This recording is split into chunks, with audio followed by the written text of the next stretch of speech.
Politics in Alberta can be a roller coaster.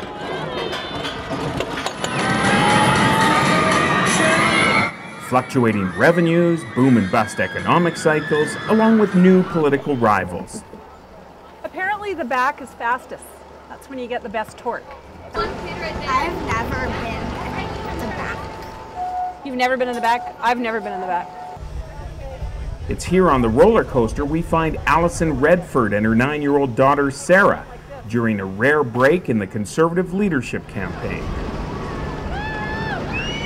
Every single day on this campaign now is just a whole bunch of extremes in terms of experiences, so it's kind of fun to throw something like this into the middle of it. And she likes to come here. I come often. She'll come sometimes with other mums, or I'll bring kids. And it's just a great place to get to. I mean, it's sort of become a bit of an institution in Calgary. We get one day a week where we do stuff. Not always the full day, but that's okay. We don't always need the full day together. We just need time together, so yeah. It's been pretty good, eh? The whole thing. All right, stick my head out.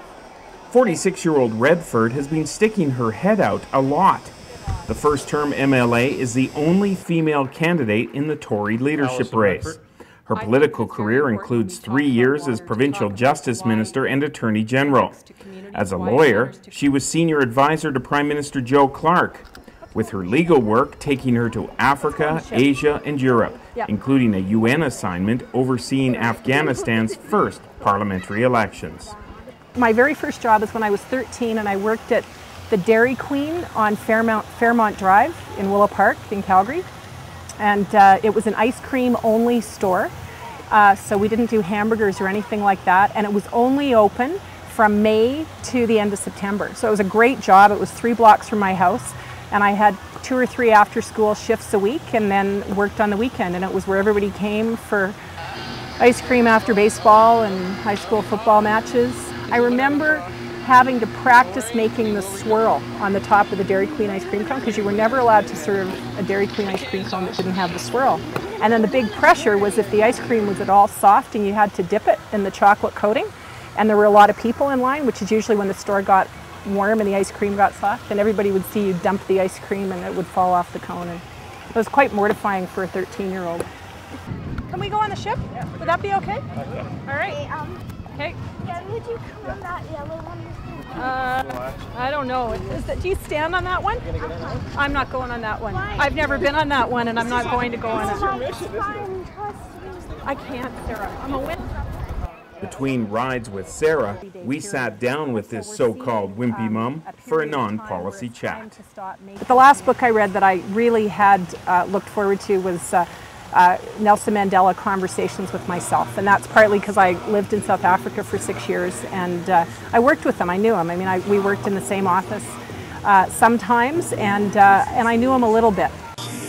There is room for all the various races in this country. He has a letter in this book about that he wrote to his daughters when he was in jail, and Winnie Mandela had just been arrested, and his daughters were quite young. And he was saying, you know, we're going to get through this. This is about politics. This is what leadership means. These are sacrifices you make for your family. And it was quite strange, because the day that I was reading that book was kind of a tough day at home. And I was missing Sarah a little bit. And I mean, it's not an analogy, but it is a lesson that, you know, life's good. And we're really lucky. I'm really lucky to be able to do what I do. And I have a great family, and my daughter's happy. And I think about the sacrifices that people make around the world and the way that people live life, even in our own city, in our own province. And it's important to pull all that together and to be part of public service. Mickey Ward is 31 years old. He's here because he needs the money. Look at the size of that guy. The last movie I saw was The Fighter, starring Mark Wahlberg, which was great. I kind of like those sort of, what would I call, sort of those culturally environmental movies that, I mean, you know, very much sort of, I think it was sort of Boston, Irish, crazy movie, crazy family. Good movie, he's a good actor, and, you know, wonderful actors in it actually. Really made you cheer for some characters and absolutely hate other characters, but yeah, it was good. What are you listening to right now on your iPod? It's mostly country music. It's Johnny Cash right now. I have a friend that got married on the weekend, and he's a big Johnny Cash fan, and I thought I'd pay tribute to his new life. And we spent a lot of time in the car, so we listened to a lot of different music. I guess over the weekend I listened to a lot of ABBA because Sarah was in the car, but Johnny Cash for me. Let's go on the ship. Really? Yeah. With her background in law, international, and federal-provincial relations, Redford says she's ready, however bumpy the ride gets. With editor Chris Varco, Rick Donkers, CalgaryHerald.com.